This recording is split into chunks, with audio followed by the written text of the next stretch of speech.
Hey, it's Bruno here. Wow, you must have worked extremely hard. That was a lot of code, but I can't believe it. We have sessions. Our users don't have to constantly sign in to use our SmartBrain app, and we've protected all our routes so that our endpoints are now safe. This is incredible work. I loved how you used Redis to make sessions really fast to check, and couldn't thank you enough. I think you need a couple of days vacation after that one though, because that was a lot of code. Anyway, really appreciated. Our company is growing tremendously because of you, so I think there's a promotion coming up for you soon. Anyway, take a break. I'll see you in a couple of days back at work. Bye-bye. All right, everybody. Good job. We managed to impress Bruno, and that was a really tough section. But the beauty of that section is that you now have a code base that you can use to expand on your projects, because most apps that you're going to use will have some sort of users and sign-in functionality.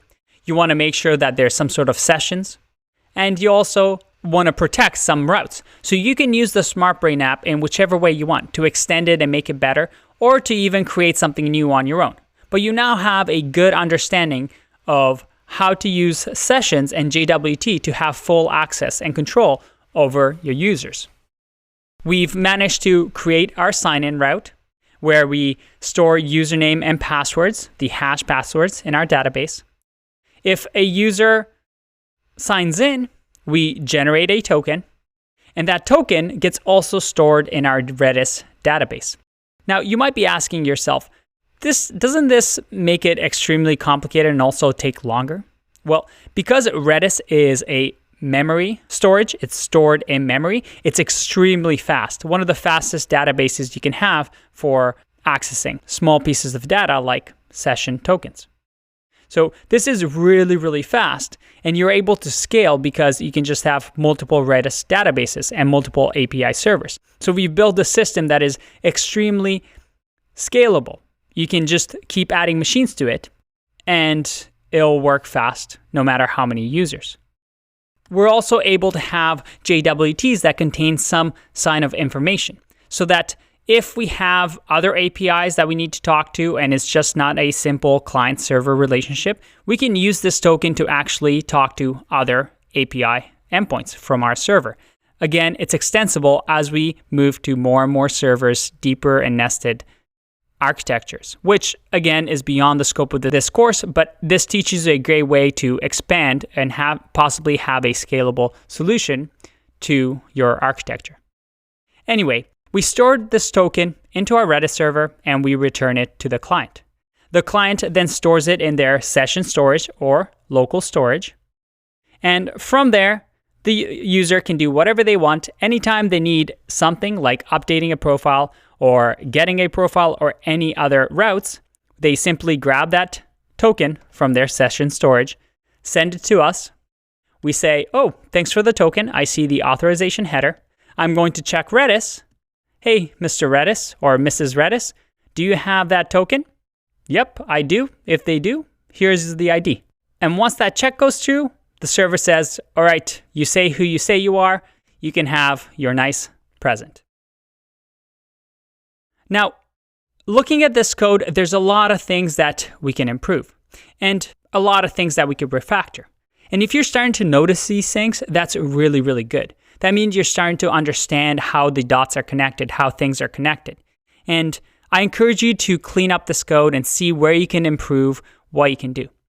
I also want you to do a little bit of an exercise. And that is, if you remember, in our app.js, we have new fields that we've created in the state, a pet and an age state that the user has. But we need to actually add those columns to our tables and have the ability to update these. Maybe in the profile update, we can also send the pet and age to update these values. So this is your challenge.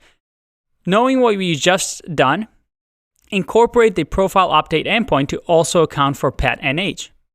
As a hint, you might need to update the create table. Where is that? In the Postgres right over here. In the tables, you might have to add a few extra columns in here, such as pet and age. and you might have to take down your container and rebuild everything. But once you do that and you go through the steps, you can expand upon the profile post update to also include age and pet. Now, we finally incorporated all the things that we've learned in the past few sections. And you can see now how clean and nice our working environment is. We've put our Redis database and API all into this one container. So from one command in development time, we're just able to have things work and really have fast development. I hope you see the value in that. And as a developer, you now have the ability to incorporate this in your team. Your bosses, your clients, your company is just going to love you for it. So I highly recommend you do this and something like this. We also used things like Redis to be able to create scalable large applications. Because we know how to use containers now, we can make multiple replications of our API server. We can make multiple replications of our databases and multiple replications of our Redis database, which is really, really fast. So even though the API is queuing Redis for ID and checking the session token, it's extremely fast so that we can keep adding machines to it, and scale in production as more and more users grow. And we're going to cover load balancing and how that might work in Performance Part 3. But this diagram should now make a lot of sense to you. And how all these pieces are connected is one of the hardest things to grasp. So if you're able to understand this, if you're able to follow along, code along with me, and understand what I've done up until now, you are far above a regular web developer. You now have a high-level picture, so you can decide for yourself what kind of architecture you want. What do you want to do when you build an app so that it is pleasant to work with for developers, but also come production time, it's able to scale and it has the flexibility to grow. And with that, I think we all need a break. I'll see you in the next section. Bye-bye.